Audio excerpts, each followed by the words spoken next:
Hi everyone, welcome to the woman of honour series. എല്ലാവർക്കും ആശംസകൾ നേരുന്നു. ഓണമൊക്കെ അടുത്ത് വരുന്നു.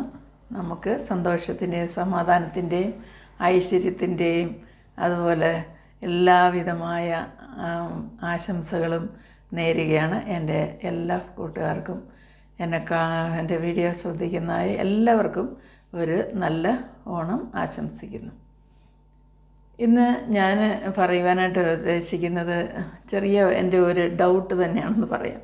കാരണം എന്ന് പറഞ്ഞാൽ, ഞാനൊരു വീഡിയോ കാണുവാനിടയായി. അതായത് ഏതോ ഒരു ക്രിസ്ത്യൻ ചാനലിൽ ജർമ്മനിയിൽ ഉണ്ടായിരിക്കുന്ന ഒരു പ്രശ്നത്തെക്കുറിച്ച് ചർച്ച ചെയ്യുന്ന അവിടെയുള്ള ഒരു കറസ്പോണ്ടൻ്റ് സംസാരിക്കുന്നതായിട്ട് കേൾക്കുവാനിടയായി.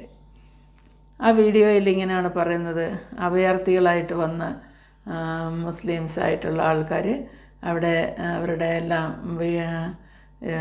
കീഴടക്കി അവിടെയുള്ള ക്രിസ്ത്യൻ ചർച്ചുകളും അതുപോലുള്ളതൊക്കെയും ഇന്നിപ്പോൾ ക്രിസ്ത്യാനികളുടെ കയ്യിൽ അല്ലെന്ന് തന്നെ പറയാം. പ്രത്യേകമായിട്ട് അവിടെ മറ്റുള്ള ആൾക്കാർ, പ്രത്യേകിച്ച് മുസ്ലിം കമ്മ്യൂണിറ്റി, അവരതൊക്കെയും വാങ്ങിക്കൂട്ടിയതായിരിക്കാം. എന്തായാലും അവരുടെ കൺട്രോളിൽ വന്നിരിക്കുന്നു എന്ന് പറയുന്നതായിട്ട് കേട്ടു.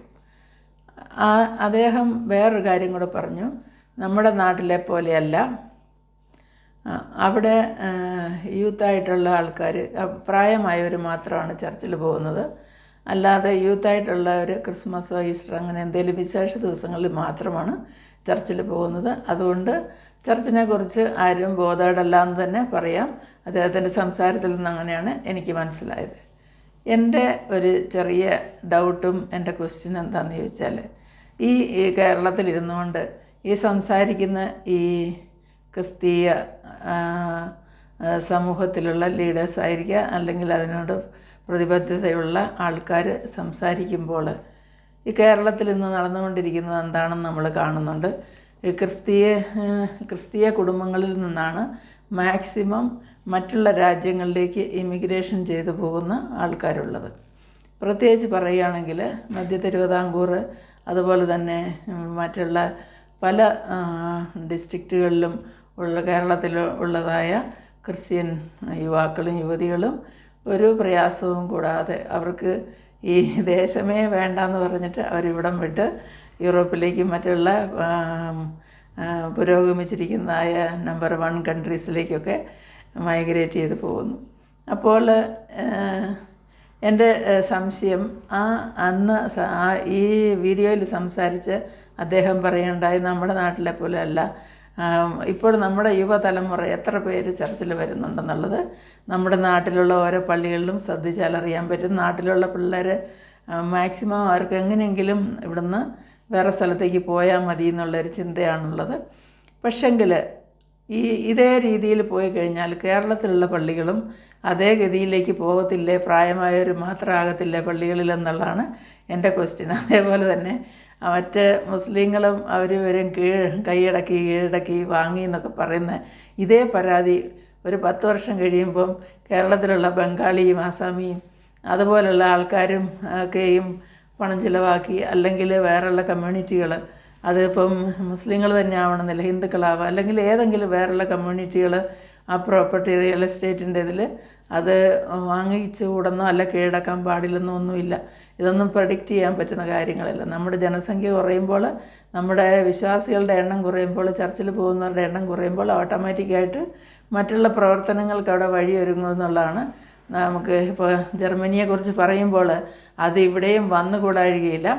അപ്പോൾ ഫ്യൂച്ചറിൽ ഈ പ്രസംഗിക്കുന്നതും പറയുന്നതായ അച്ഛന്മാർക്ക് മാത്രമല്ല, എല്ലാ ക്രിസ്തീയ വിശ്വാസികൾക്കും അതോടൊപ്പം തന്നെ പ്രവർത്തകർക്കും എല്ലാവർക്കും ഒരു കാര്യം ഓർമ്മയിലുള്ളത് നന്നായിരിക്കും. കാരണം നമ്മുടെ പൂർവികരെ കഷ്ടപ്പെട്ടുണ്ടാക്കി ഒരു വിശ്വാസം നമ്മളെ ഏൽപ്പിച്ചു, അത് കൊണ്ടു നടത്താനായിട്ട് ആളില്ലാതെ അത് നഷ്ടപ്പെട്ടു പോകുന്ന രീതിയിലേക്ക് ഒരിക്കലും പോകല്ലെന്നുള്ളതാണ് എൻ്റെ അപേക്ഷ. അതുപോലെ തന്നെ വേറെ എൻ്റെ ഒരു ഡൗട്ട് എന്താണെന്ന് ചോദിച്ചെന്നാൽ, ബൈബിളിൽ പറയുന്നുണ്ടല്ലോ, കർത്താവ് ഒരു കൽപ്പന, ബ്ലെസ്സിങ്ങോട് കൂടിയ ഒരു കൽപ്പന പറഞ്ഞിരിക്കുന്നത്, നിനക്ക് നന്മയുണ്ടാകുവാനും നീ ദീർഘായുസോടെ ഇരിക്കുവാനും നിൻ്റെ അപ്പനെയും അമ്മയും ബഹുമാനിക്കുക എന്ന് ഉള്ള ആ കൽപ്പന, അത് ഇന്ന് സൺഡേ സ്കൂളിൽ മാത്രം പഠിക്കുന്നൊരു കാര്യമാണോ അതോ അത് പ്രാവർത്തികമാക്കേണ്ട ആവശ്യമില്ലേ എന്നുള്ളതാണ്.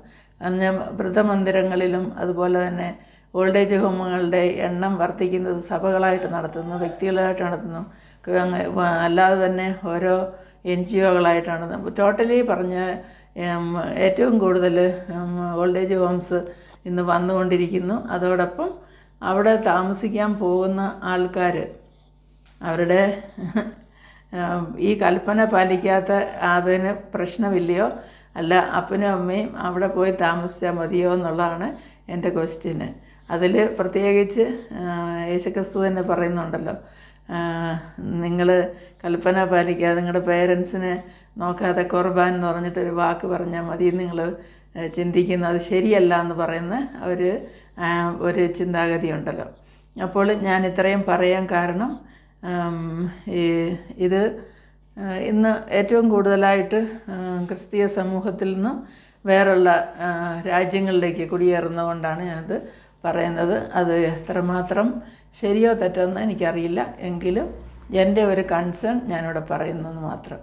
ഈ വീഡിയോയിൽ എന്തെങ്കിലും തെറ്റുണ്ടെങ്കിൽ ക്ഷമിക്കുക. ഇഷ്ടമായ ലൈക്ക് ചെയ്യുക, സബ്സ്ക്രൈബ് ചെയ്യുക. എല്ലാവർക്കും ഒരു നല്ല ദിനം ആശംസിക്കുന്നു. Bye to all. ബൈ.